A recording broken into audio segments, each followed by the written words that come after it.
If you own your own home jointly, there's one detail that quietly decides what happens to it when someone passes away. Most people don't choose it deliberately. They inherit it from a conveyancing form years ago. And yet, that one small detail can override a last will and testament completely.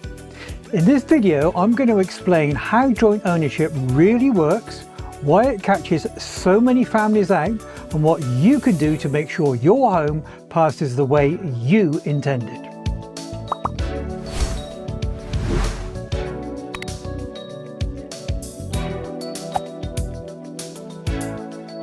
In England and Wales, there are two main ways to own a home with someone else.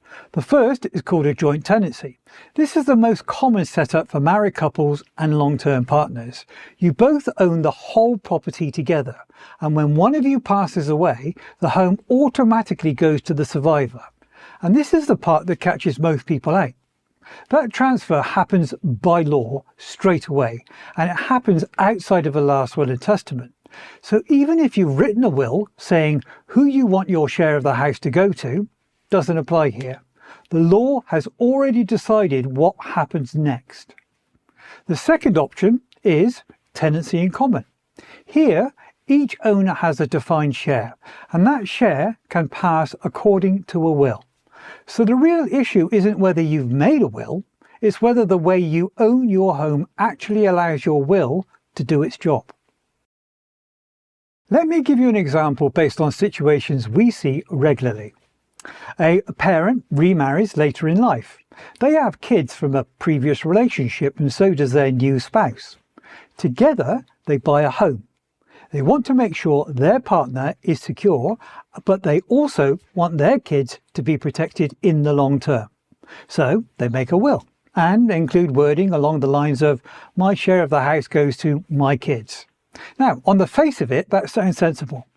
But if the home is owned as joint tenants, there is no separate share to leave behind.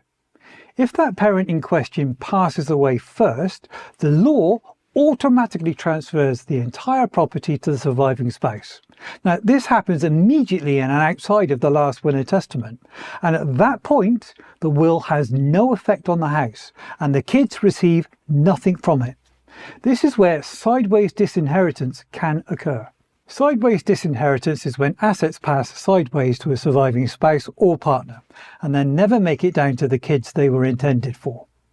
In many cases, the surviving spouse fully intends to leave the house to the children later. But life rarely stays that simple. They may never make a will, and if that happens, the intestacy rules apply. Those rules do not recognise stepchildren, so the estate can pass to their own blood relatives instead. They may remarry, and in England and Wales, marriage automatically cancels any existing will unless it was made in contemplation of that particular marriage.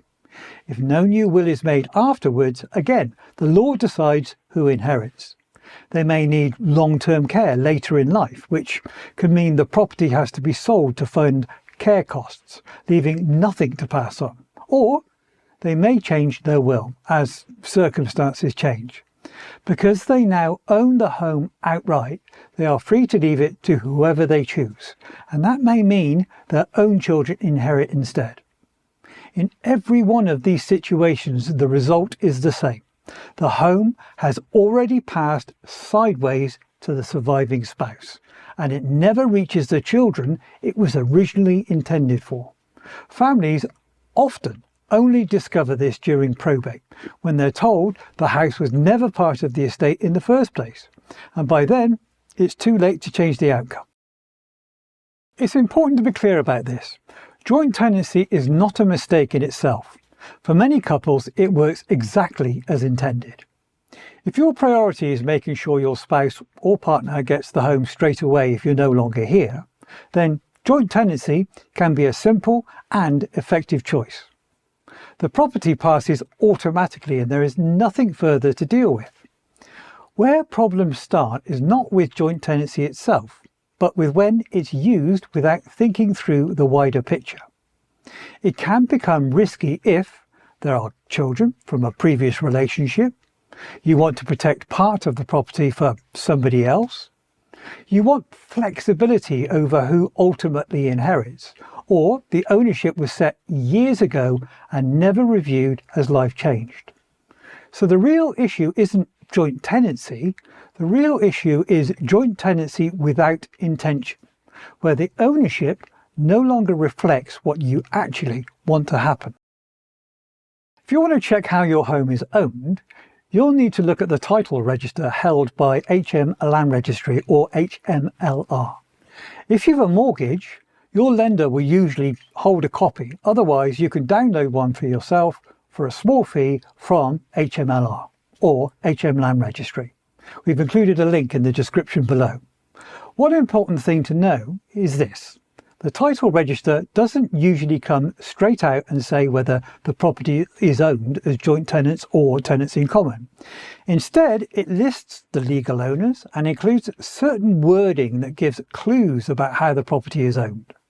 If the property is owned as tenants in common, the register will usually include wording along the lines of no disposition by a sole proprietor of the registered land, except a trust corporation under which capital money arises, is to be registered unless authorised by an order of the court. That will also be in the comments below. If that wording isn't there, the property is usually owned as joint tenants. Because the wording isn't always easy to interpret, it's sensible to have the document checked by a professional if you're unsure what it means. Once you have a copy of the title register, keep hold of it. If you ever decide to review or change how the property is owned, that document contains the key details you'll need. In many cases, you can change the type of ownership. If your home is owned as joint tenants and you would prefer your share to pass under your will, it's usually possible to change the ownership to tenants in common. This is done by formally ending the joint tenancy, a process known as severing the joint tenancy. In simple terms, that means putting the right notice in place and making sure the land registry record is updated, so the ownership is clear. The process is well established, but it needs to be done properly. If it isn't, it can create uncertainty and problems later on. Getting professional advice helps ensure the severance is done properly and works alongside the rest of your estate planning. This brings us to the main point. Estate planning is not just about having a will. It's about making sure your will, the way your assets are owned, and what you want to happen all match. If they don't, the law does not try to work out what you actually meant. It follows legal ownership and the rules instead. And that's why people are often surprised to find that nothing was actually wrong with their will, it simply didn't apply. If you take anything away from this video, let it be these three things. Number 1, check how your home is owned. Number 2, ask yourself whether that outcome actually still reflects what you want today, especially if your family circumstances have changed. And number 3, if children or blended families are involved, please don't leave this to chance. This is one of the most common ways a child's inheritance is lost, quietly and unintentionally.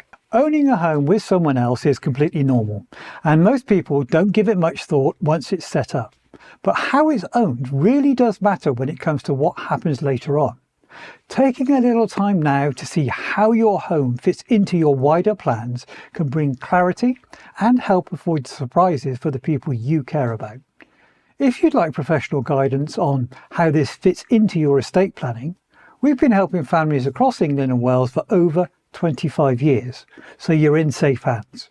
There's a link in the description to book a free, no obligation chat with one of our consultants.